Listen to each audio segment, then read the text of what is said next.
Vincent Malloy is 7 years old. He's always polite and does what he's told. For a boy his age, he's considerate and nice. But he wants to be just like Vincent Price.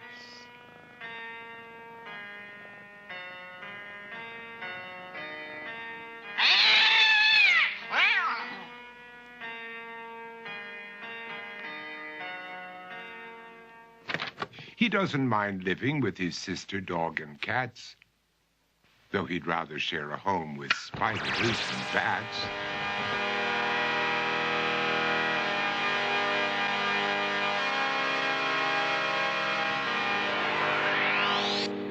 There he could reflect on the horrors he's invented and wander dark hallways alone and tormented.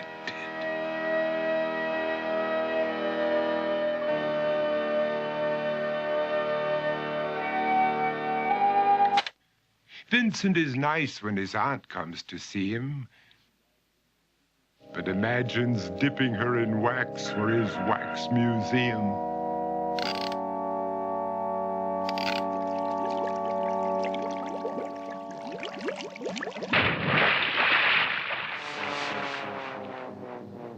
He likes to experiment on his dog, Abercrombie, in the hopes of creating a horrible zombie. So he and his horrible zombie dog could go searching for victims in the London fog. His thoughts, though, aren't only of ghoulish crime. He likes to paint and read to pass some of the time. While other kids read books like Go, Jane, Go, Vincent's favorite author is Edgar Allan Poe.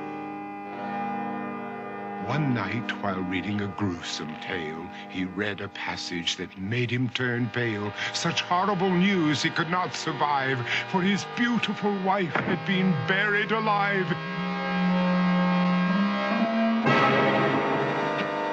He dug out her grave to make sure she was dead, unaware that her grave was his mother's flower bed.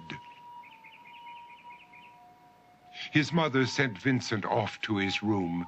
He knew he'd been banished to the Tower of Doom, where he was sentenced to spend the rest of his life alone with the portrait of his beautiful wife.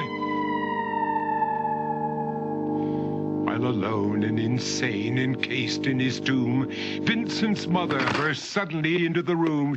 She said, "If you want to, you can go out and play. It's sunny outside and a beautiful day."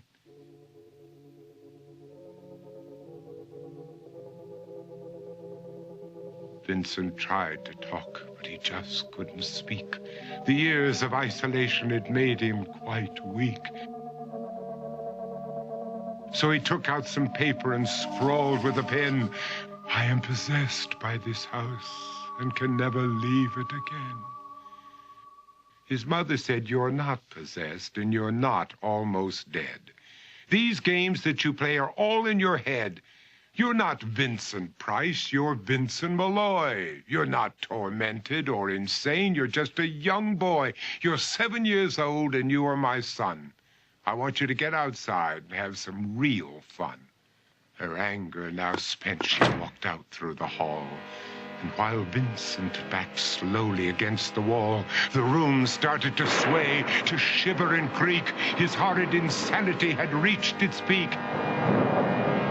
He saw Abercrombie, his zombie slave, and heard his wife call from beyond the grave. She spoke from her coffin and made ghoulish demands, while through cracking walls reached skeleton hands. Every horror in his life that had crept through his dreams swept his mad laughter to terrified screams. To escape the madness, he reached for the door, but fell limp and lifeless down on the floor. His voice was soft and very slow as he quoted The Raven from Edgar Allan Poe.